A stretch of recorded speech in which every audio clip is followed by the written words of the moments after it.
And to the public, I am going to call the Executive Committee meeting of the Toronto Region Conservation Authority to order. Just as a reminder to everyone, this meeting is being held as a virtual meeting with members of the committee participating remotely. In addition, the meeting is being streamed live on the Toronto Region and Conservation Authority website. Please be mindful there is a 30-second delay with the live stream, and I respectfully ask that discussions not be held from the time the clerk confirms we're recording until call of order. Oh, we took care of that. Electronic devices which emit a sound should be turned off or otherwise set to vibrate or silent, please, to ensure that. Also, if you can please ensure your computer, microphone, and sound are muted. I want to remind members to please ensure that your cameras are turned on so we can ensure that we have a quorum. I am now going to pass it back to the clerk, who will conduct the attendance call. I'm calling out the name of each member. Joanne, over to you. Thank you, Chair Ainsley. Ainsley? Present. Barton? Dyes? Fletcher?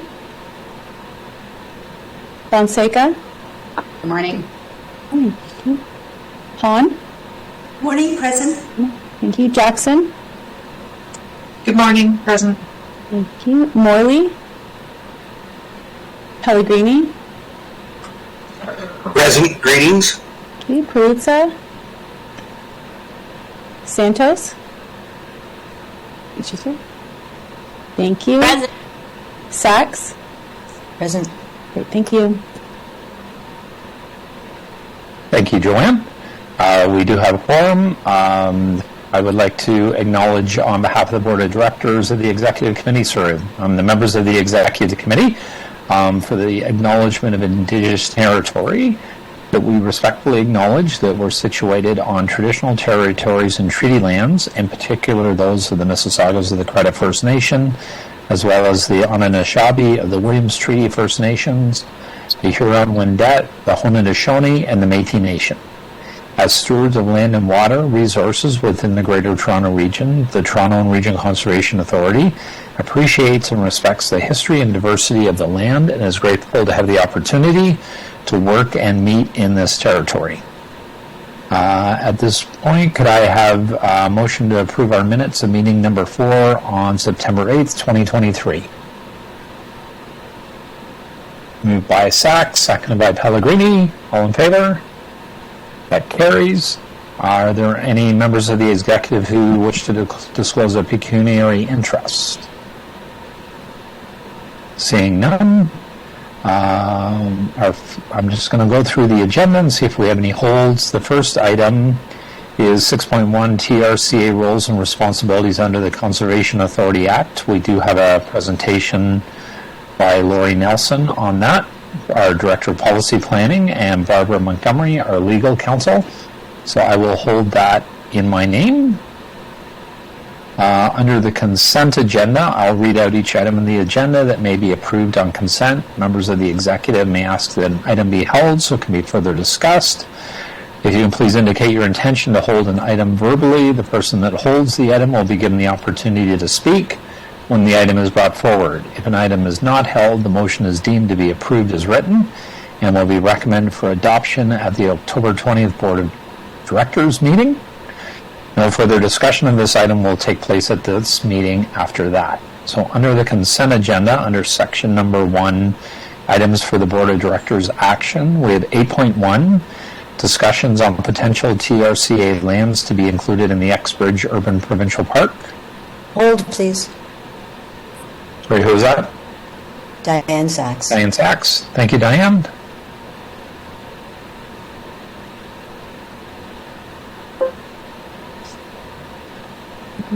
So number 1 is being held by Diane Sachs.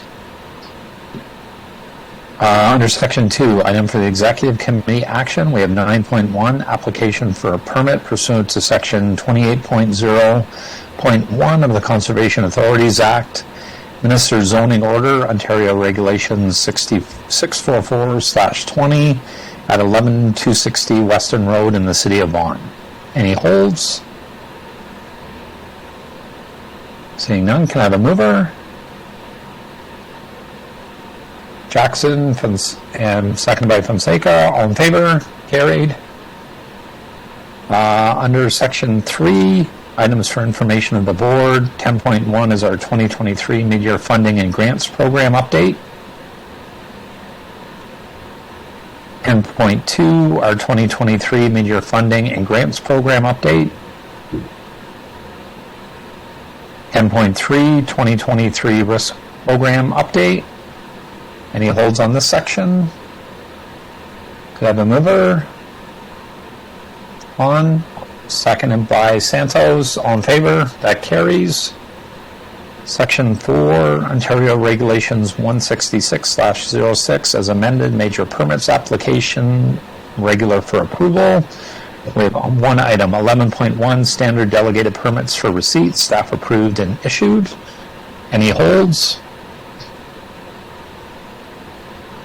Can I have a mover? Pellegrini, seconded by Santos. All in favor? That carries. We have two items in our closed section. If somebody would like to go in camera, our first item is 12.1, 2023 litigation summary. And our second... I think we should do that in camera. Sorry, who's that? Diane Sachs. I think we should have litigation conversations in camera. Yep. Oh, we are. I'm just reading these two out to see if anybody needs to go in camera. I think we should. Okay. So I will have 12.1 in Councillor Sachs' name. 12.2 is our banking and investment services. Seeing none on that one, can I have a mover and a seconder for 12.2 banking and investment services? I'll agree. So you can hold that one as well, please. Okay. Holding 12.2 banking and investment services in Diane Sachs' name as well. All right, we are going back to 12.1, TRCA roles and responsibilities under the Conservation Authorities Act. We have a presentation from Lori Nelson, our Director of Policy Planning, Lori, and Barbara Montgomery, our Legal Counsel. I will turn the floor over to them. Good morning, through the chair. Good morning to members of the Executive Committee. Barb and I are here today to present this presentation in response. Next slide, please.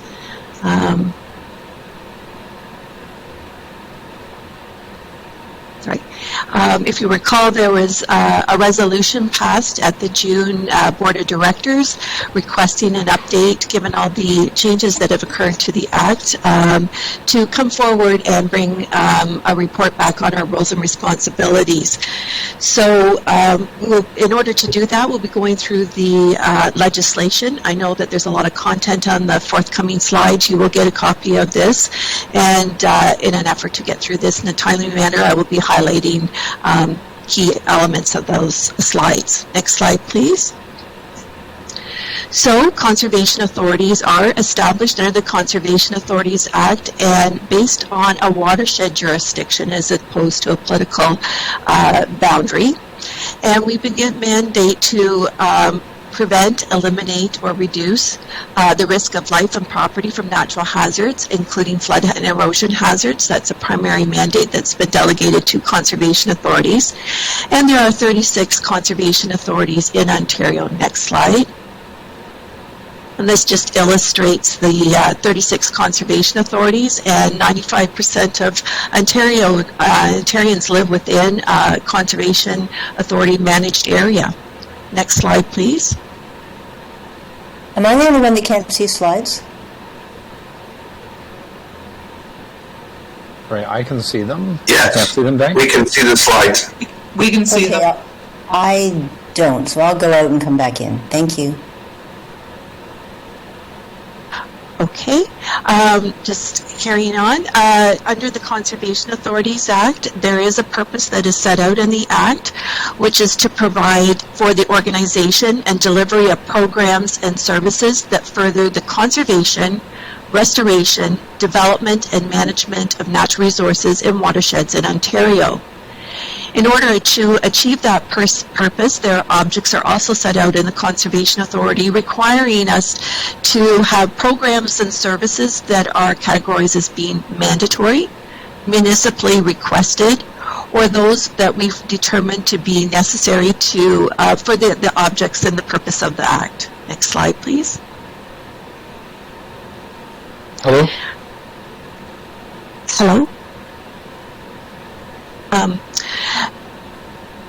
Carrying on, under the Conservation Authority as Act, it also sets out the various powers, and this is just a summary of those, and I will highlight that included in that is the power to research and study the watershed in order to support the implementations Hello? of our programs and services. Hello? Is anybody there? Hello? Hello? Councillor Pizza, we can hear you. Is this the TRCA executive meeting? Yes, it is. Yes, Sorry, it is, through the Anthony. chair. We're just having a staff man, presentation. Yeah, this is Perusa. Man, you can't access this thing anymore. The video link Okay, doesn't sorry, work, Anthony. the phone thing doesn't work. What? Anthony, if you could mute yourself, we're just in the middle of a staff presentation. Thank you. In Go ahead, addition, Laurie. it also the powers about include purchasing, leasing lands, entering into agreements for any purposes. In order, and further to that, erecting works and structures to control flooding. Using our Conservation Authority lands or lands for parks and other recreational purposes. And really, finally, any such works is necessary to carry out the purposes to further the objects of the authority. Next slide, please. So TRCA's jurisdiction, of course, it comprises of 9 watersheds, including the Lake Ontario watershed or shoreline. And our area of a jurisdiction is established through a order in council that describes more specifically, that area of jurisdiction. And through regulation, we also have regulated areas within TRCA's jurisdiction. Next slide, please. The foundation of everything that we do under the Conservation Authority, as I mentioned, is based on a watershed health, and in order to do that, we undertake watershed research and science. We at TRCA have over 60 years of collecting, monitoring the health of our watersheds, and we continually use this information to inform our programs and services that we deliver. And I would just note that this information is publicly available on our website. Encourage you to take a look at that. Next slide, please. Natural hazards, we are very, there are some examples of flooding and erosion hazards within our geography that we experience. Our watersheds are highly developed or growing and experiencing that growth, so those are some examples. Next slide, please. Again, focusing on that, the types of areas that we do regulate are illustrated here, and I'll go into more detail later. Next slide. I mentioned flood and erosion control infrastructure. Here are some examples in our geography in order to carry out those powers that we described. Next slide. And of course, our conservation lands and parks are a core mandate to provide those areas for recreation purposes. Next slide. Now, TRCA organizes all of our business streams by these 9 service areas, which are further broken down into programs and product activities.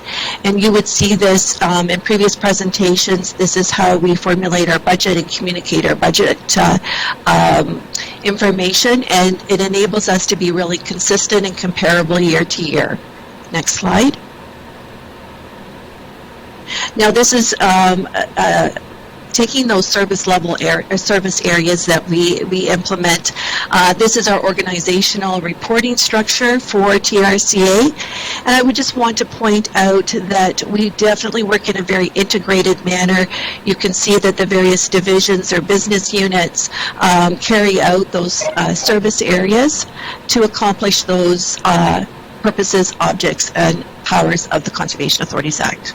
Next slide. Hello? Yeah, hi. Hi. Carrying on, our Conservation Authority programs and services are, as I mentioned previously, are further broken down into 3 categories. The first one being the mandatory programs and services that all conservation authorities are required to carry out. We don't require an agreement to take those, and I'm going to go into more details on those. As well, category 2 are those municipally requested programs and services where we need to enter into an MOU. And the third category, those other programs and services that we collectively agree to further the implement to advance the purpose of the Act. Next slide. So now I'm going to go in and focus in on those mandatory programs and services that all CAs are required to implement. These are reflected in detail in that Ontario Regulation 686-21, and we'll just move to the next slide.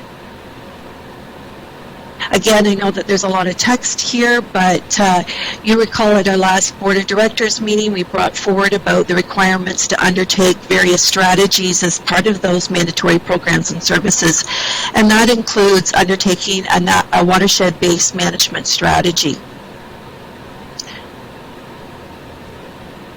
And so that will set out our guiding principles and objectives, and all of the technical studies that in order to undertake those mandatory programs and services. And so we'll be coming forward with that in the future, but we're certainly have existing and we're already operating in this forum.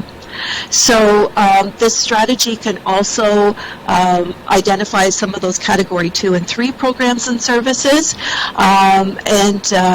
Anyways, I just wanted to emphasize the importance of again, this watershed-based strategy and the science that we do informs all of our mandatory programs and services. Next slide, please. So risk of natural hazards, I've touched on this and the importance of our programs and services related to that. And as part of that mandatory programs and services, we need to develop programs that have awareness of our jurisdiction and the importance of managing those natural hazards, which include managing those areas within wetlands, river and stream valleys, areas adjacent to the Great Lakes, and unstable soil and bedrocks. We need to understand how those natural hazards might be managed under and may be affected by climate change. And so we're already operating in this forum. It's a main focus of TRCA. Next slide, please.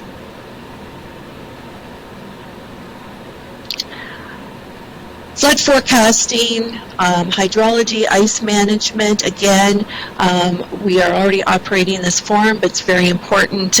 We've had previous presentations around those functions of the Conservation Authority to monitor those flooding events and also assess how that's impacted by climate change. In addition to that, as part of the mandatory programs, TRCA has a long history of implementing the provincial groundwater monitoring and stream water monitoring programs, and that's been included into our mandatory programs and services. Next slide. I mentioned earlier about our infrastructure and asset management requirements and illustrated those. And again, we brought that forward at our last meeting, the importance of managing those and developing associated operational and asset management plans for our flood and erosion control infrastructure. Next slide. Moving into our roles and responsibilities under permitting and enforcement, as you're very aware that we currently have provisions in the Act where we have programs and services to implement our permitting responsibilities under those sections of the Conservation Authorities Act. We do know that there are pending amendments to come forward, and I'll get into those details in the following slides. So we currently implement at TRCA our regulation 16606, which is the regulation of development, interference and with wetlands and alterations to shorelines and water courses.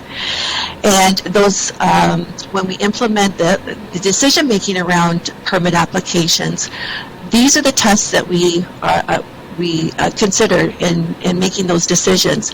And that includes, if in the opinion of the authority, the control of flooding, erosion, dynamic beaches, pollution, or the conservation of land will be affected by those developments. Next slide.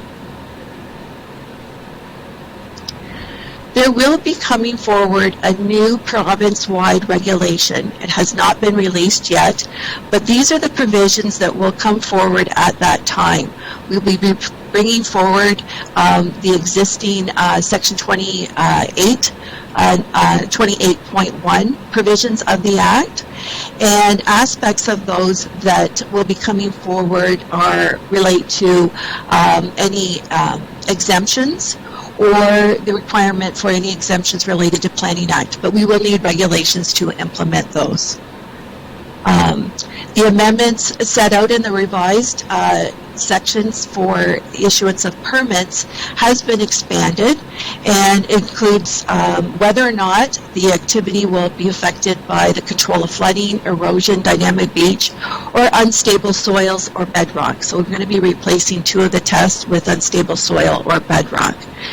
In addition, there'll be better clarity around the ability to ensure that the conditions or circumstance of those permits is not going to result in natural hazards, jeopardizing health and safety of people or property. So we are anticipating that provincial-wide regulation to come forward in the future. Next slide. So again, these are the types of areas that we currently regulate: our valley and stream corridors, wetlands, areas around wetlands, water courses, and of course our Lake Ontario shoreline. Next slide. We have regulation mapping that we use to screen, and that's all at the municipalities and on our website to identify those areas where a permit is likely to be required. However, would note that it's actually the text of the regulation that prevails over the mapping. The mapping is not statutory, and as such, we are unable to update it. Next slide.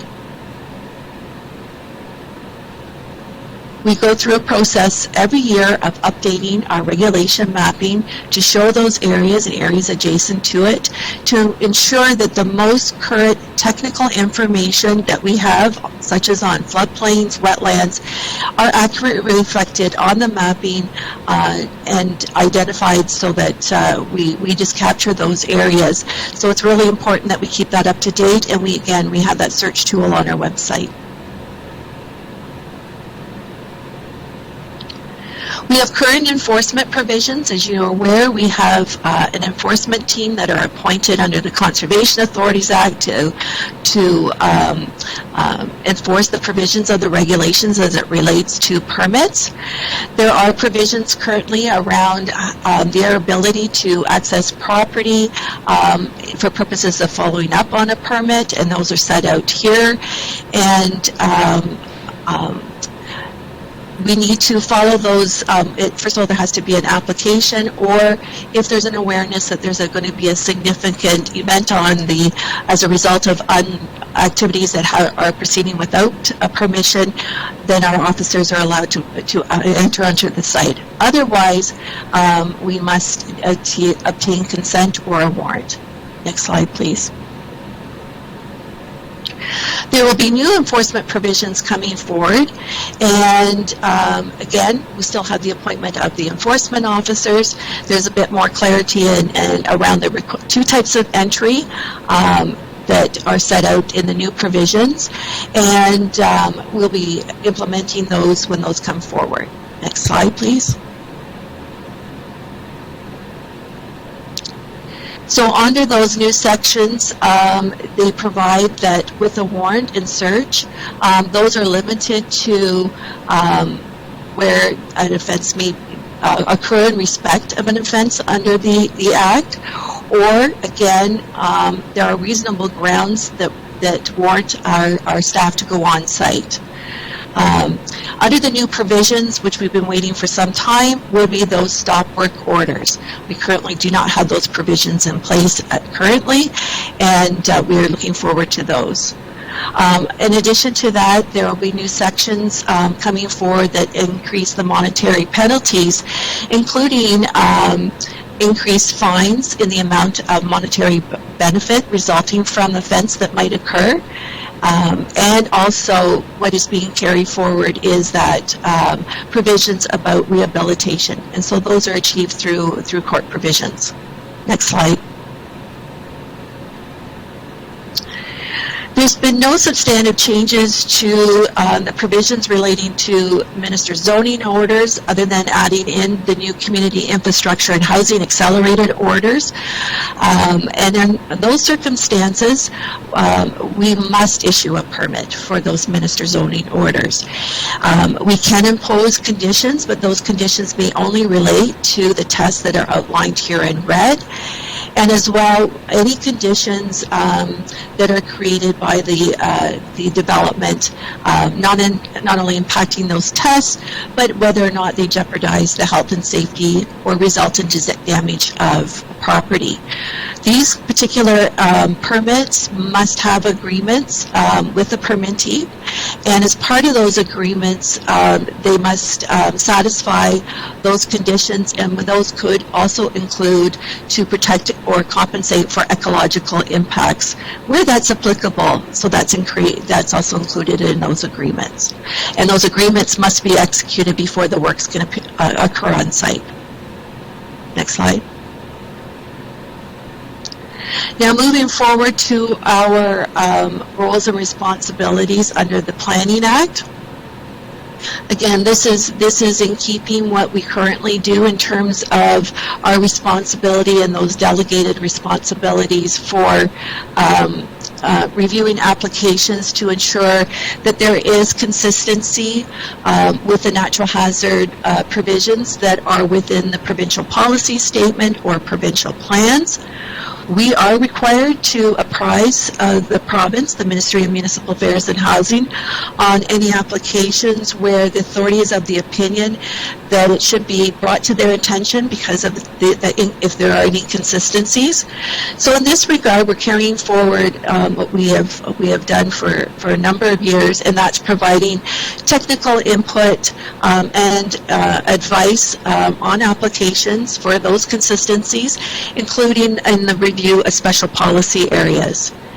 In terms of undertaking appeals before the Ontario Land Tribunal under the Planning Act as a public body, those have to be in accordance, and the appeals relate specifically to that consistency and conformity related to natural hazards. Now, effective January 1st, one of the changes that became in place were the enactment of those provisions in the Act that would limit or restrict our ability to comment on other matters that are not mandatory, such as natural heritage conformity. Next slide. Similarly, in the mandatory programs and services, we carry forward that natural hazard commenting role when commenting on applications under the, in particular, the Environmental Assessment Act, which is a significant part of TRCA role. Next slide, please.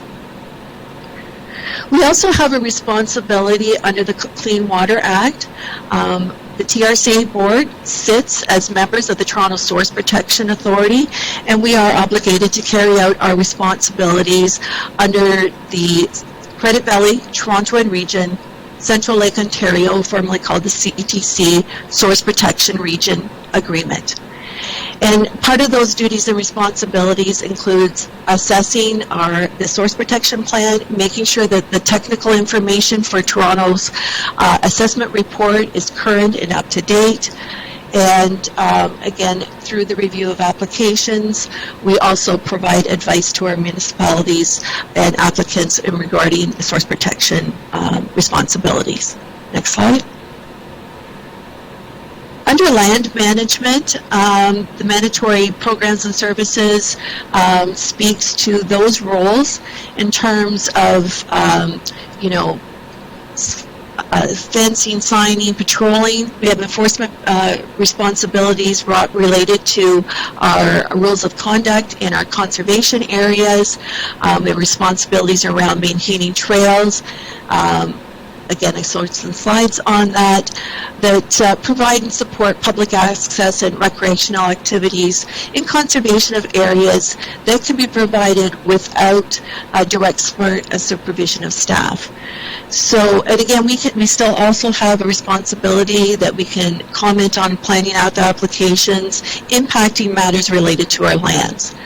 We're also required to complete a conservation area strategy and land inventory, and as part of that land inventory, we'll be identifying, categorizing all of our lands that are owned or controlled by the Conservation Authority, and whether or not the parcel of or a portion of the parcel is suitable for the purposes of housing or housing infrastructure and development.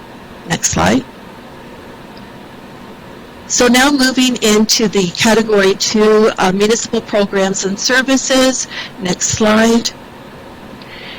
These are a series of examples of those programs and services that TRCA offers, and in order to undertake these, we do require MOU agreements. You've heard several presentations and reports before you, and we are achieving those MOUs with our municipal partners to carry out a number of these programs and services. And a few examples are the erosion control and restoration work that we do with many of our municipalities in our valley and stream corridors and our Lake Ontario shoreline, trail planning,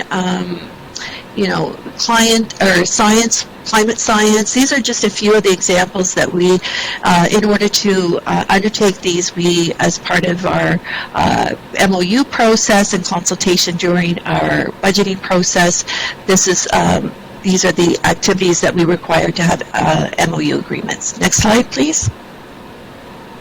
And finally, some of those Category 3 programs and services that we deem appropriate to carry out. Next slide. To carry out the purpose of the Act.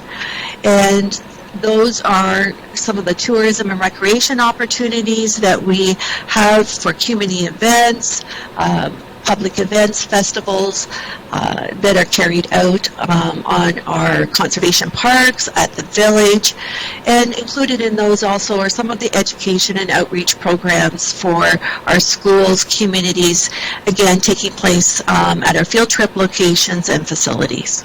Next slide. So just to summarize some of the things that, in terms of the changes to our roles and responsibilities, first of all, until we get that new provincial-wide permitting regulation, it's business as usual in respect of implementing our regulation for permits and as it applies to regular permits and MZO permits. When the new regulation comes into force and effect, we will be losing those tests of pollution and conservation of land and replacing those with unstable soil and bedrock.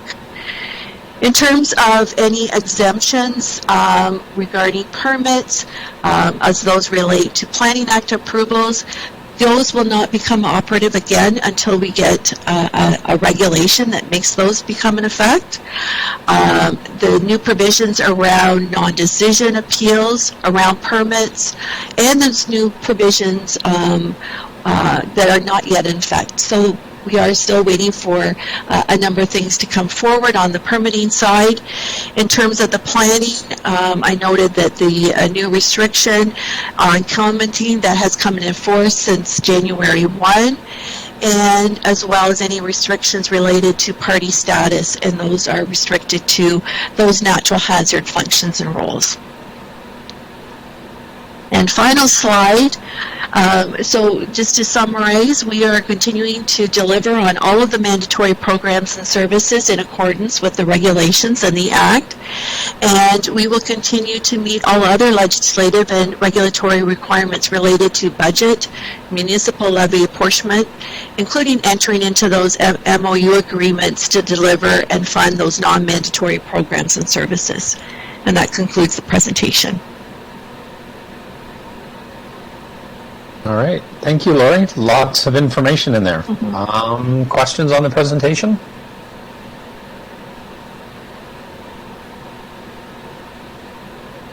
No questions? Comments on the presentation?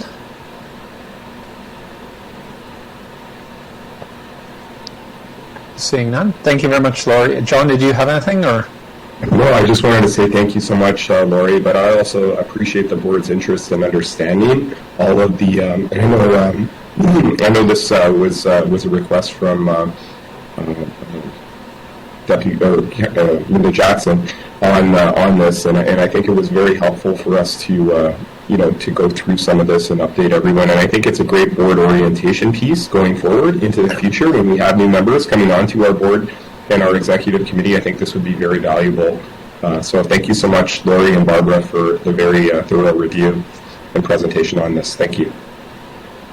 Yep. Thank you very much to both of you. Actually, even as chair, I took some screenshots just so I have it on the information on file and it's readily available. Thank you so much. Can I have a motion to receive the report? Oh, sorry, Kristen Seika, your hand's up. Yeah, thank you. Just really quick, first off, thank you. Obviously, very complex, layered, great presentation. But just to the chair's point of taking screenshots, is there somewhere on the website, or even if it's just, if the presentation is just sent so it's readily available to all of us in terms of when we're making decisions at our local council table and or talking to residents, that would be very helpful.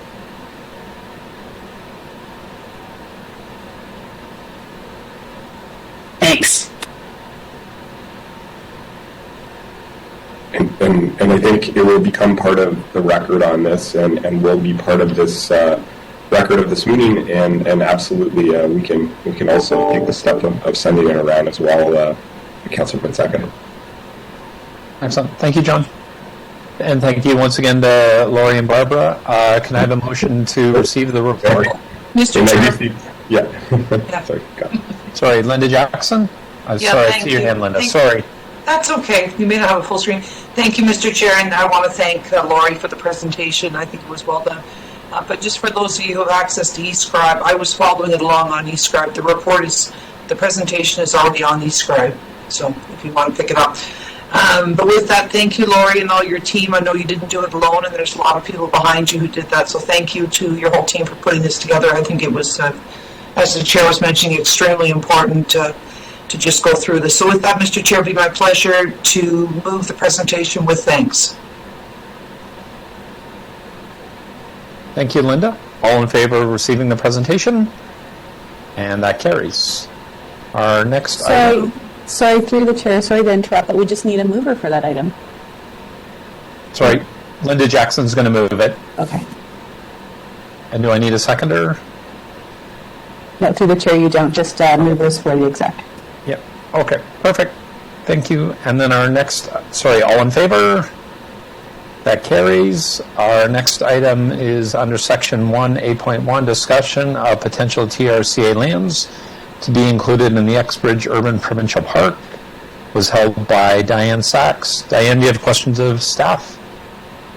Yes, I do. I couldn't tell, I don't know this area personally, and I couldn't tell from the materials a couple of things. I mean, my major concern is that the TRCA does an extraordinary job looking after natural places, and as we know, the province has been unrelentingly hostile to the work of the Conservation Authority. So them taking this land, trying to force us to give up this land for an urban park, after that we have no influence and no guarantee, as far as I can tell, about the future ecological integrity of this area. So I guess my first question is, do we have any choice?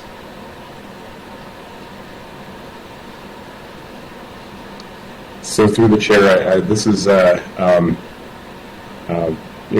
is a good question. We have this letter from the minister that has now moved on to a new portfolio, and I think what we've seen in the past on other things is that they could do things by cabinet, or they could do things under the act. I think right now all of the discussion has been collaborative in nature, and perhaps I can pass that question over to Alex and Richard, and Director Richard Evans has been more involved than Deanna on his team. They've been working more closely with the province, but it still is in relatively early stages. Maybe Richard, I'll ask you to add any commentary on that. Yes, through the chair. I will have other questions about the substance. My first question is, do we have any discretion? If we have discretion, I have a lot of other questions. Through the chair, I believe we have discretion. We've made it very clear in our meetings with the province and other partners, including Parks Canada, that any transfer of land would be contingent on making sure there was an actual plan for the park, and that the plan would speak to ecological integrity of the lands and the management in perpetuity for maintaining these natural spaces and enhancing them. So that's been part of any understanding. I believe that's laid out in the report as well, that these are the principles that we would move forward with, similar to what we did, what TRCA did with Rouge Park at the time when that was set up. Okay, but with all due respect, the federal government does have an actual deeply rooted system of national parks. It's not perfect by any means. There is no similar basis for trusting the province. Are you including in this discussion legally enforceable easements that run with the land? Because plans, provincial government can and does change and just drive a truck through. A legal easement they'd have to expropriate. Is there a proposal to include a conservation easement on each of these lands before transferring them to anyone?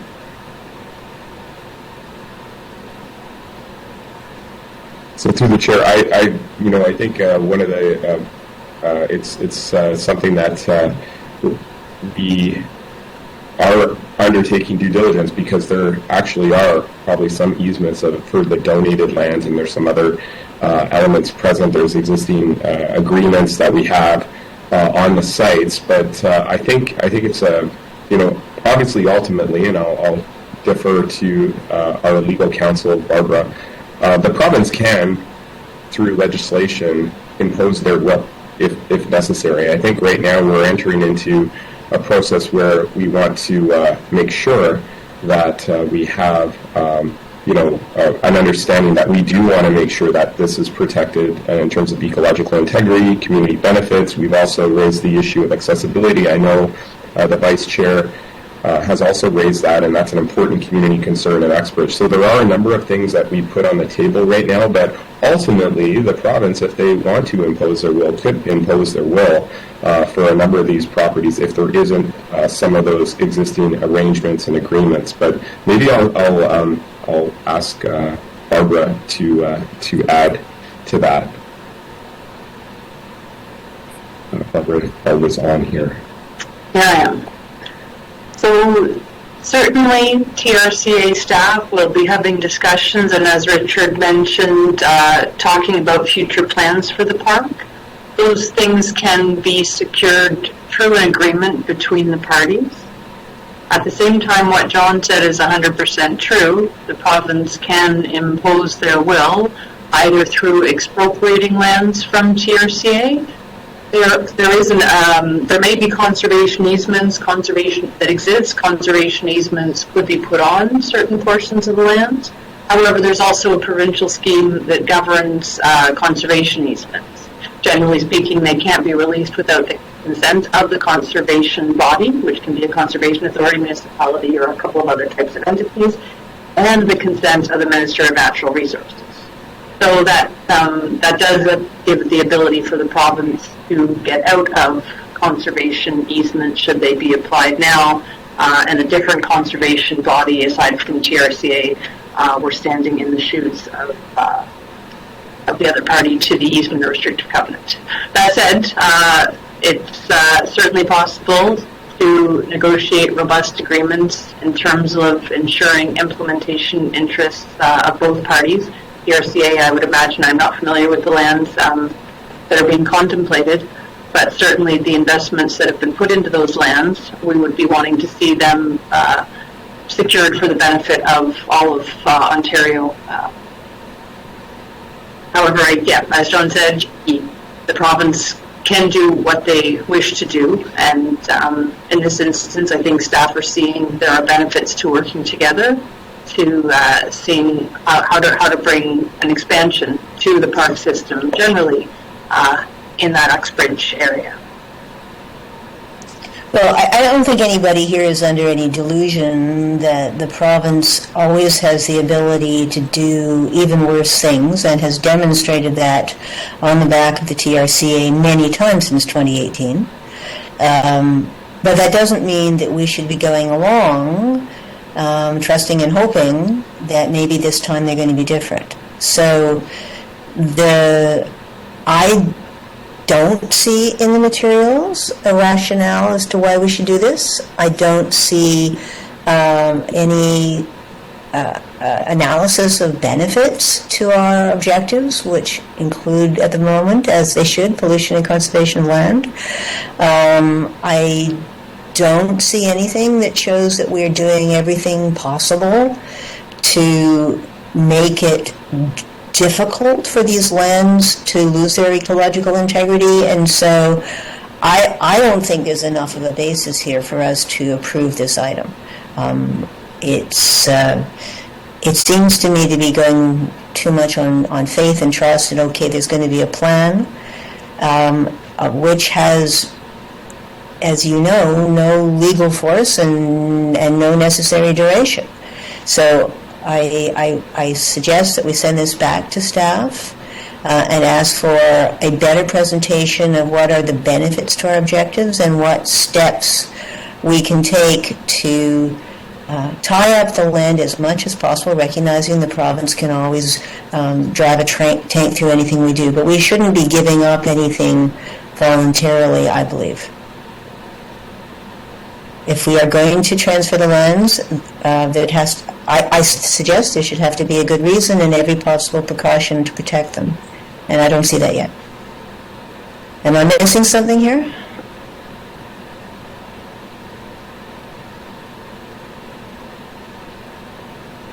John, did you want to take it, or? Sure. I think, and just to speak to the item, we also want to make sure, obviously, that, and there's been many years of great work. Richard and Deanna on the team, and many of the staff have worked for many years with the stakeholders, including the Township of Uxbridge, on making sure that we've got proper management plans, we're achieving the trail objectives that are very important to the community, but in a sensitive way. There's a great deal of restoration investment that has taken place. We do want to make sure that we do, and I think that we want to continue discussions with them, and the resolution speaks to us discussing it with Parks Canada, who also have an interest on some of our parcels more closer to the existing assemblage on the western part of Uxbridge. So we want to continue that, recognizing this newer provincial interest, I'll call it, in the potential leveraging regional municipality of Durham lands and everything. So I think what we want to do is make sure that, I think we can continue that discussion. And I think right now we want to continue the discussion, and I do take your points about making sure that we've got, all of the right safeguards in place, and I think that's something that we can continue to have this discussion and then report back on this at a later stage. I think this is this is still relatively early in this process, and Richard and team, there is an upcoming open house. We'll be understanding a little bit more, and there'll be community feedback and consultation, but I think we would be quite pleased to continue to report back to the board on this, and perhaps when we report back, include more information regarding some of those matters, like the easements and some of the instruments that could potentially be put in place, or other measures that we have from that. So, Richard, I don't know if there's been more discussion with that with Jason and the Ontario Parks staff that you might want to comment on. Thank you, John, and through the chair. This report is really about us participating in discussions for what the park would be one day. And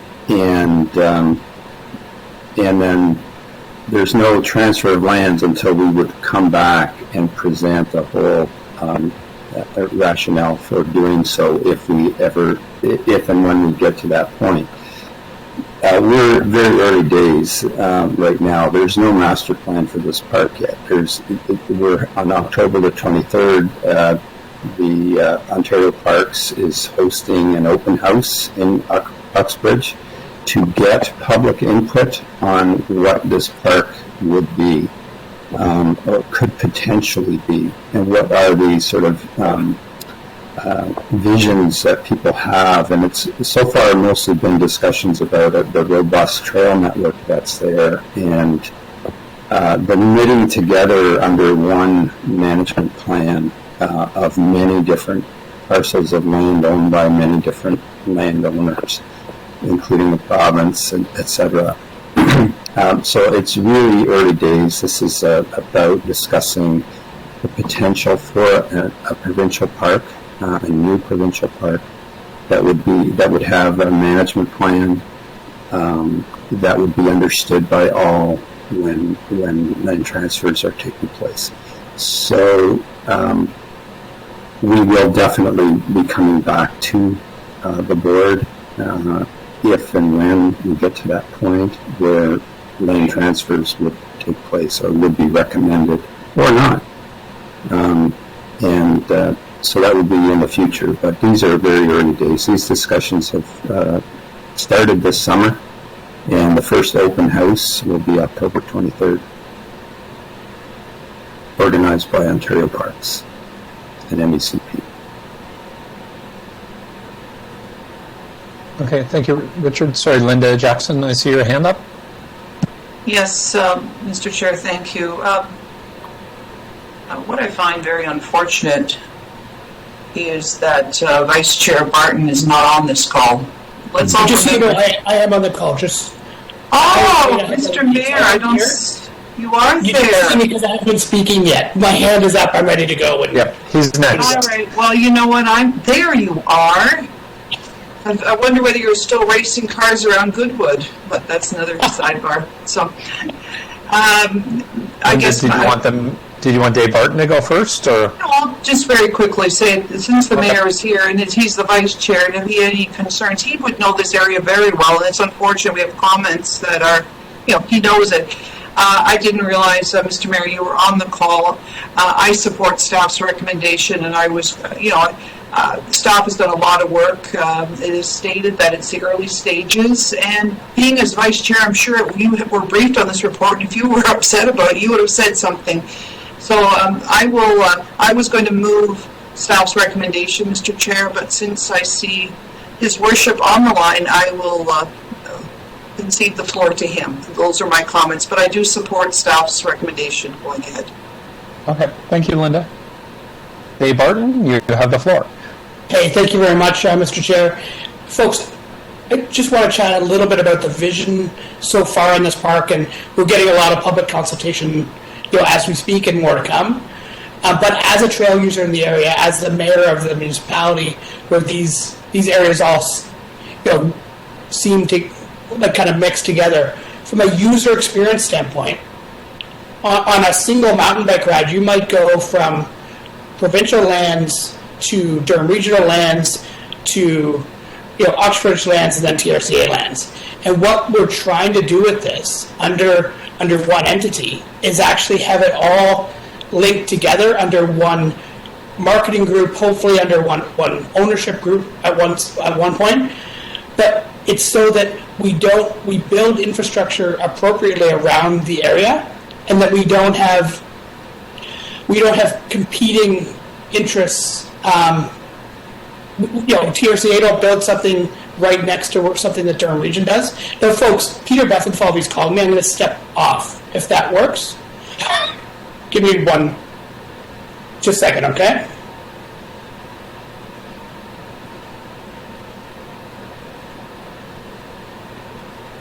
Okay, I've never not taken a call from the Minister of Finance before.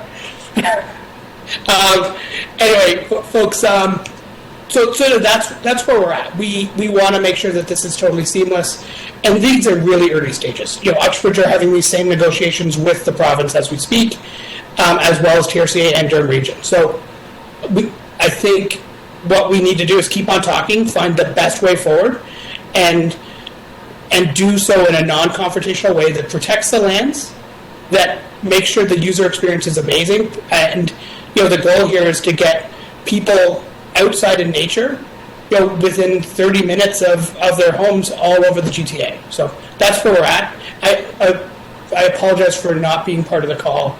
Earlier I had competing interests today. Thanks. Okay, thank you, Dave. Other questions or speakers on this item?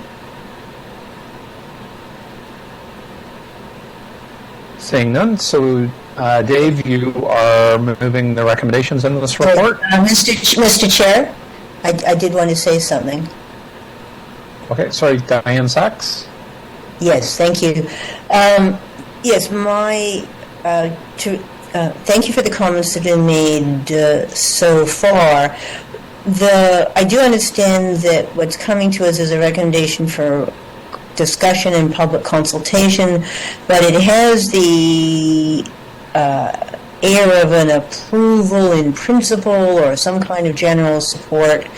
And so my first choice would be that we not be proceeding with that today, because I don't think we've been given an adequate foundation for it. If it is going to proceed today, then I'm asking that we add some conditions that any transfer of land from the TRCA would be subject to formal conservation easements to preserve the ecological features and all the other things that have been built up over the years. But that just going ahead to say, don't worry, we won't actually transfer it until we tell you later, I don't think is adequate. That means coming back to us when the deal is done and just say, sign here, when it's too late to change things. If there's going to be direction to staff about the conduct of the negotiations, and which I think we should give, this is the time to do it, or come back with proper recommendations as to how to do that, which I have not received yet. So I would like to see one of those two routes proceed. I don't think this recommendation, which just says, okay, go ahead and get back to us before you sell the land, I don't think that's good enough. With all due respect to the hard work of staff. Okay, so sorry, Diane, are you moving that as a motion? Yes, so I guess I have two motions. My first motion is that we defer this item and not approve it, and let it come back at the next meeting with an analysis of the benefits to the TRC's objectives, which I have not seen yet, and that it come back with recommendations for how the ecological features are going to be legally protected. So that's my first motion, and if that fails, then I would ask that we amend the motion here to at least add those two things. First of all, that nothing be sold unless it is provided with legal protection for the ecological features, and that in any event we should get a more detailed analysis back to this committee of the conservation benefits, the benefits to the mandate of the TRCA of transferring this land. So I have two motions. Sorry, Joanne, do you need those emailed to you, or? Sorry, through the chair, we're just looking at the motions here right now, but the first motion, if member Sachs wants to put on the table, would be the motion to defer with the report back, and then if that motion fails, then we would have a motion to amend the main motion. Yes, thank you.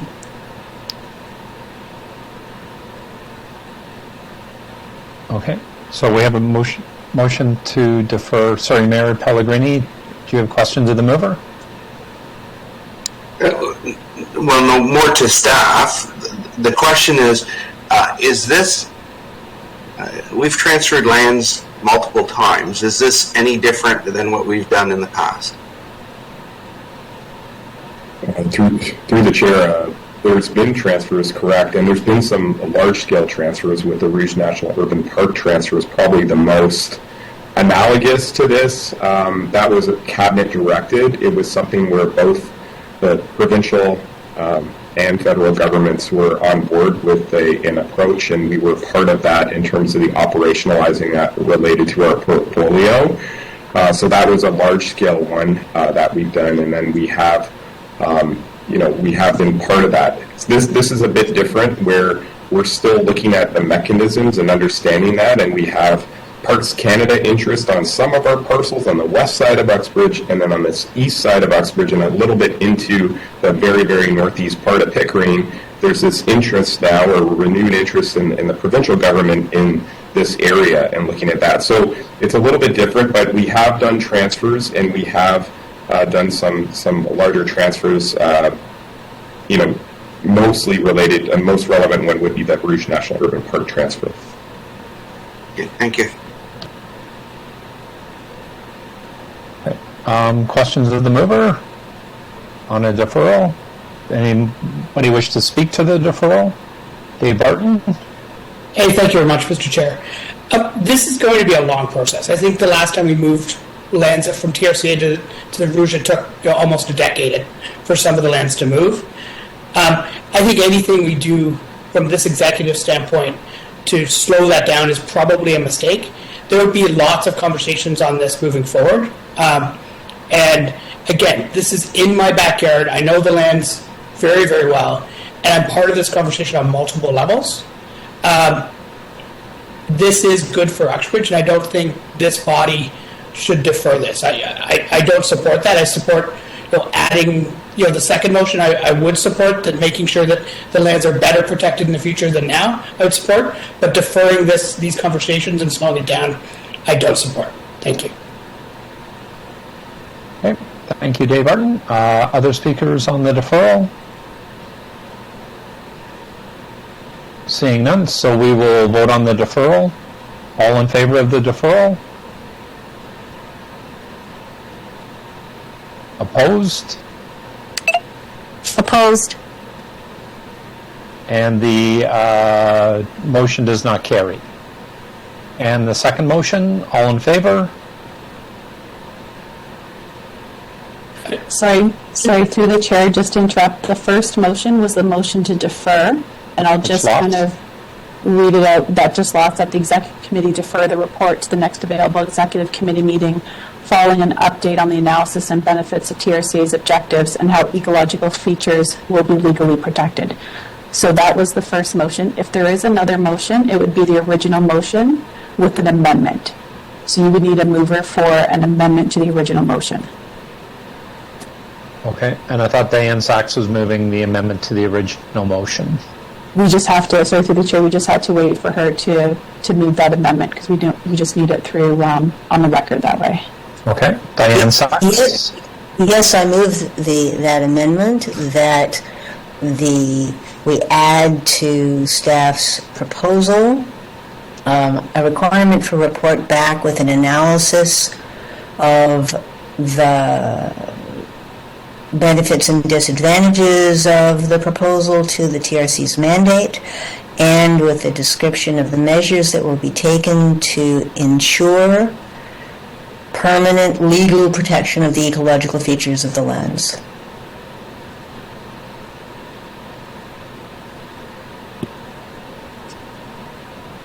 All right.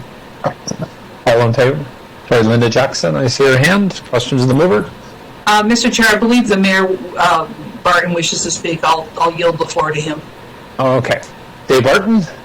Hey, thank you very much. Actually, a question to staff on that, probably Richard. Richard, are you, from your standpoint, it's not going to slow things down. That just solidifies your current direction anyway, right? I don't, through the chair, I don't believe this would slow it down. As I said, we're in conversation, and every conversation that we have, we're always very clear that lands transferred must be for similar or same purposes as what we're already managing them for: ecological integrity, sustainability, and enhancement even of the natural environment. Excuse me. Recognizing that the public does access those lands now, largely without anyone being there other than local community managing them. So we can do better, and that's our hope, and that's the spirit of conversation that has taken place today and will continue to take place. Okay, thank you very much for that. So, Mr. Chair, I do support this motion, and I will be voting in favor of it. Thank you. All right. Thank you, Dave. So we have a motion on the floor moved by Diane Sachs. All in favor of the motion? Opposed? And that carries. Sorry, through the chair, now we just need a motion to amend. Yeah, the main motion as amended. Yeah, so I will move motion as amended on this item. Or sorry, Dave Barton, you wanted to move it? Yes, Dave Barton is moving item is amended. All in favor? And that carries. Okay, next on our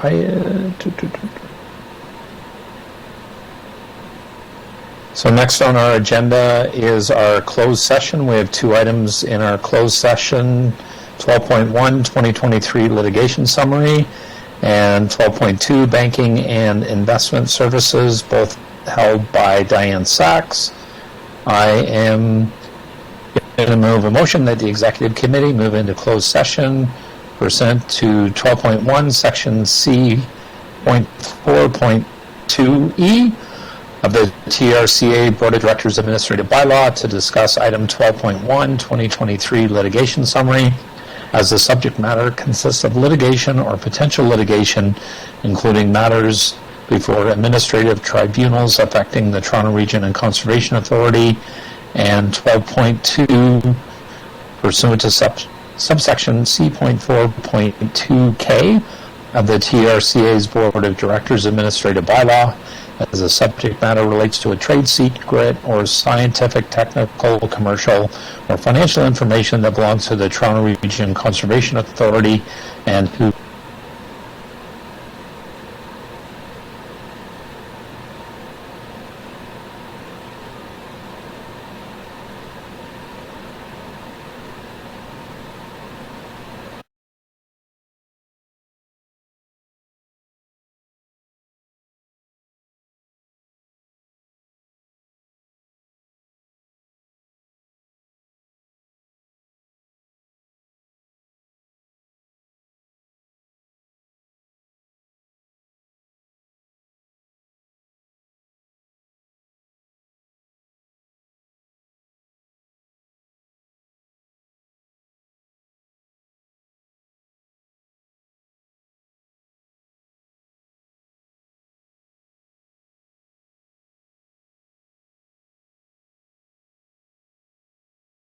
Thank you.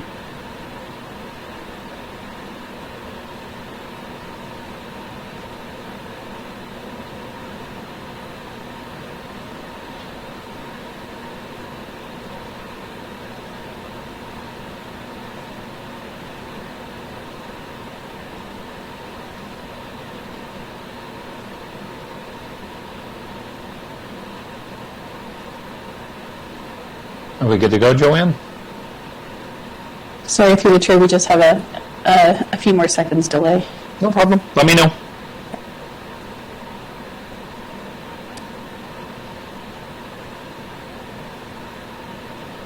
Through the chair, we're good. We're live and recording. Okay, thank you, Joanne. Much appreciated. So we're back in public session. We were dealing with two items in closed session. The first one is 12.1 2023 litigation summary. There was a recommendation that the staff report summarizing the TRCA's outstanding litigation for 2023 litigation summary be received. I will move that. All in favor? And that carries. Our second item, 12.2 banking and investment services. It's recommended that the executive committee receive the information report on the TRCA's banking and investment services. All in favor? And that carries. And just a reminder that our next meeting of the executive committee, number 6, is on November 3rd, 2023 at 9:30 a.m. This concludes the October 6, 2023 Executive Committee meeting. Can I have a motion to adjourn? Dave Barton, all in favor? Peruzza wants to move that. Dave Barton, are you okay with Councillor Peruzza moving that? Councillor Peruzza is moving adjournment. All in favor? That carries. I hope everybody and your families have a wonderful Thanksgiving weekend, and we will talk with everybody soon. Take care. Thank you.